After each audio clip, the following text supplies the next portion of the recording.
Sir, ತಮಿಳುನಾಡಿನಲ್ಲಿ Madurai high court ಪೀಠ ಒಂದು ತೀರ್ಪು ಕೊಟ್ಟಿದೆ ಸರ್.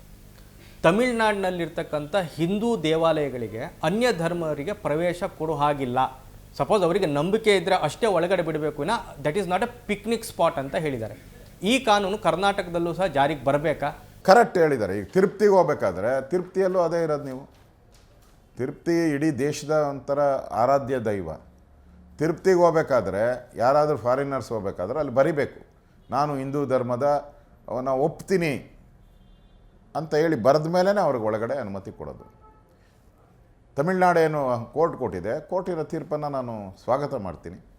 ಯಾರೇ ದೇವರನ್ನ ಆರಾಧನೆ ಮಾಡೋಕ್ಕೆ, ಹಿಂದೂಗಳಾಗಿ ದೇವಸ್ಥಾನಕ್ಕೆ ಬರೋಕ್ಕೆ ಪೂರ್ತಿ ಸ್ವಾತಂತ್ರ್ಯ ಇದೆ, ಯಾರು ಬೇಕಾದ್ರೂ ಬರ್ದು. ಕರ್ನಾಟಕದಲ್ಲೂ ಇದು ಜಾರಿ ಆಗಬೇಕಾ? ಒಂದೇ ನಿಮಿಷ. ಅಯೋಧ್ಯೆಗೆ ಮೊನ್ನೆ ಮುಸ್ಲಿಮರು ಹೋಗಿದ್ದಾರೆ, 400 ಜನ ಮುಸ್ಲಿಮರು ಹೋಗಿ ದರ್ಶನ ಮಾಡ್ಕೊಂಬಂದಿದ್ದಾರೆ. ನಂಬಿಕೆ ಅಷ್ಟೇ. ಅದರಿಂದ ಅಲ್ಲಾಗಿರೋದನ್ನು ಕರ್ನಾಟಕದಲ್ಲೂ ಈ ಸರ್ಕಾರದವ್ರು ಏನು ಜಾರಿಗೆ ತರಲ್ಲ, ನಮ್ಮ ಸರ್ಕಾರ ಬಂದರೆ ನಾವು ಜಾರಿಗೆ ತರ್ತೀವಿ.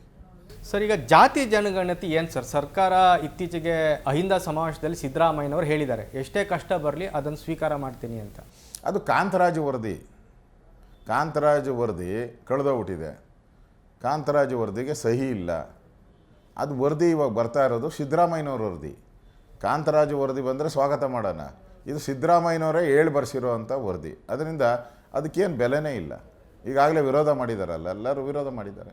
ಅಲ್ಲ, ಸರ್ಕಾರ ಸ್ವೀಕಾರ ಮಾಡಿದರೆ ಏನು ಮಾಡ್ತಾರೆ? ಅವರಂತೂ ಕಟ್ಟಿಬದ್ಧರಾಗಿದ್ದಾರಲ್ಲ. ಮಾಡಲಿ, ಅವರು ಸ್ವೀಕಾರ ಮಾಡಲಿ, ನೋಡೋಣ. ಮಾಡಲಿ ಅವ್ರು ಸ್ವೀಕಾರ, ಆಮೇಲೆ ಗೊತ್ತಾಗ್ತೈತೆ ಅವ್ರಿಗೇನು ಅಂತೇಳಿ. ಸರ್, BJP ಶಾಸಕರು, JDS ಶಾಸಕರೆಲ್ಲ ನಮ್ಮ ಜೊತೆಗೆ ಸಂಪರ್ಕದಲ್ಲಿದ್ದಾರೆ ಅಂತ ಕಾಂಗ್ರೆಸ್ನವ್ರು ಹೇಳ್ತಾ ಇದ್ದಾರೆ ಸರ್. ಸರ್ಕಾರನೇ ಇರಲ್ಲ ಅಂದರೆ ಸಂಪರ್ಕ ಮಾಡ್ಕೊಂಡು ಏನ್ರಿ ಮಾಡ್ತೀರಾ? ನೀವೇ ಹೇಳಿದ್ದೀರಾ DK ಶಿವಕುಮಾರ್ ನಮ್ಮ ಸರ್ಕಾರ ಬೀಳ್ಸೋಕ್ಕೆಲ್ಲ ರೆಡಿ ಆಗೋಗ್ಬಿಟ್ಟಿದೆ ಅಂತ. ನಿಮ್ಮ ಸರ್ಕಾರನೇ ಹೋಗೋವಾಗ ಸಂಪರ್ಕ ಇಟ್ಕೊಂಡು ಏನು ಮಾಡ್ತೀರಾ? ಅದೇನು ಹೇಳ್ತಾರೆ, ಟ್ರೈನ್ ಹೋದ್ಮೇಲೆ ಟಿಕೆಟ್ ತಗೊಂಡಂಗೆ ಆಗ್ತೈತೆ. ಸುಮ್ಮನೆ ಯಾಕೆ ಸಂಪರ್ಕ ಮಾಡ್ತೀರಾ? ವೇಸ್ಟ್ ಆಗ್ತೈತೆ, ಫೋನ್ ಕಾಲ್ ವೇಸ್ಟ್ ಆಗ್ತೈತೆ, ಮಾಡೋಕ್ಕೋಗ್ಬೇಡಿ.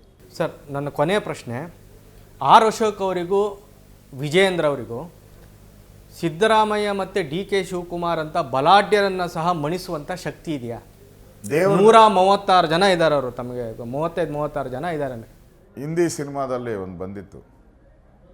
ಹಿಂದಿ ಸಿನಿಮಾದಲ್ಲಿ ಅಮಿತಾಬ್ ಬಚ್ಚನ್ನು, ಶಶಿ ಕಪೂರ್ ಏನೋ ಇದ್ದರು, ಗೊತ್ತಿಲ್ಲ. ಅವನು ಕೇಳ್ತಾರೆ ಅಮಿತಾಬ್ ಬಚ್ಚನ್, ನನ್ನ ಹತ್ರ ಕಾರಿದೆ, ನನ್ನ ಹತ್ರ ಹಣ ಇದೆ, ಬ್ಯಾಂಕ್ ಬ್ಯಾಲೆನ್ಸ್ ಇದೆ ಅಂತಾರೆ. ಅದಕ್ಕೇನು ಹೇಳ್ತಾರೆ ಇವರು? ಇನ್ನೊಬ್ಬ ಮಗ ಹೇಳ್ತಾನೆ, ನಿನ್ನ ಹತ್ರ ಅವೆಲ್ಲ ಇರ್ಬೋದು, ನನ್ನ ಹತ್ರ ತಾಯಿ ಇದೆ ಅಂತ ಹೇಳ್ತಾನೆ.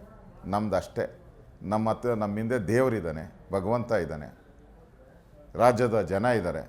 ನಿಮ್ಮಿಂದ ಎಲ್ಲ ಇರೋರೆಲ್ಲ ಕರಪ್ಟು, ಸ್ಕ್ಯಾಂಡಲ್ಗಳು ಮಾಡಿರೋ ಅಂಥವ್ರು ನಿಮ್ಮಿಂದ ಇದ್ದಾರೆ. ಇಷ್ಟೇ ನಿಮಗಿರೋಂಥ ಡಿಫ್ರೆನ್ಸ್. ಆರ್ ಅಶೋಕ್ ಅವ್ರು ಭಾಳ ಬೆಂಕಿ ಚೆಂಡು ಥರ ಬದಲಾಗಿದ್ದೀರಿ ತಾವು. ಪಾರ್ಟಿ ನನ್ನನ್ನು ಗುರ್ತು ಮಾಡಿ, ಒಬ್ಬ ಸಾಮಾನ್ಯ ಕಾರ್ಯಕರ್ತ, ಒಬ್ಬ ಜಾಲಹಳ್ಳಿಯ ಕಾರ್ಯಕರ್ತ, ಸ್ವಾತಂತ್ರ್ಯ ಹೋರಾಟ, 2ನೇ ಸ್ವಾತಂತ್ರ್ಯ ಹೋರಾಟದಲ್ಲಿ ಹೋರಾಟ ಮಾಡಿದಂಥವ್ನು ನಾನು. ಎಮರ್ಜೆನ್ಸಿಯಲ್ಲಿ ಅಯೋಧ್ಯೆಯಲ್ಲಿ ರಾಮ ಮಂದಿರಕ್ಕೆ ಕರಸೇವೆ ಮಾಡಿದಂಥವ್ನು. ಇವೆಲ್ಲವನ್ನು ಗುರ್ತು ಮಾಡಿ ನನಗೆ ಈ ಸ್ಥಾನವನ್ನು ಕೊಟ್ಟಿದ್ದಾರೆ. ನನಗಿಂತ ಭಾಳ ಬುದ್ಧಿವಂತರು ಭಾಳ ಜನ ಇದ್ದರು, ಆದರೆ ನನ್ನನ್ನು ಗುರ್ತು ಮಾಡಿಕೊಟ್ಟಿದ್ದಾರೆ. ಆ ಋಣವನ್ನು ನಾನು ತೀರಿಸಬೇಕಾಗಿದೆ ಪಾರ್ಟಿಗೆ. ಆ ಋಣ ತೀರಿಸುವಂಥ ಕೆಲಸವನ್ನು ಒಬ್ಬ ಶಿಸ್ತಿನ ಸಿಪಾಯಿಯಾಗಿ ನಾನು ಮಾಡ್ತೀನಿ. ಅಶೋಕ್ ಅವರೇ, ಇಷ್ಟೊತ್ತು ಈ ಚರ್ಚೆಯಲ್ಲಿ ಪಾಲ್ಗೊಂಡು ತಮ್ಮ ಧನ್ಯವಾದಗಳು. ಅವಕಾಶ ಕೊಟ್ಟಿದ್ದಕ್ಕೆ ನ್ಯೂಸ್ ಫಸ್ಟ್ಗೆ ಧನ್ಯವಾದಗಳು. ಇದೇ ಈ ಹೊತ್ತಿನ ವಿಶೇಷ. ನೋಡ್ತಾ ಇರಿ ನ್ಯೂಸ್ ಫಸ್ಟ್, ನಿರ್ಭೀತಿಯಿಂದ ನಿಮ್ಮ ಪರವಾಗಿ. ನ್ಯೂಸ್ ಫಸ್ಟ್, ನಿರ್ಭೀತಿಯಿಂದ ನಿಮ್ಮ ಪರವಾಗಿ.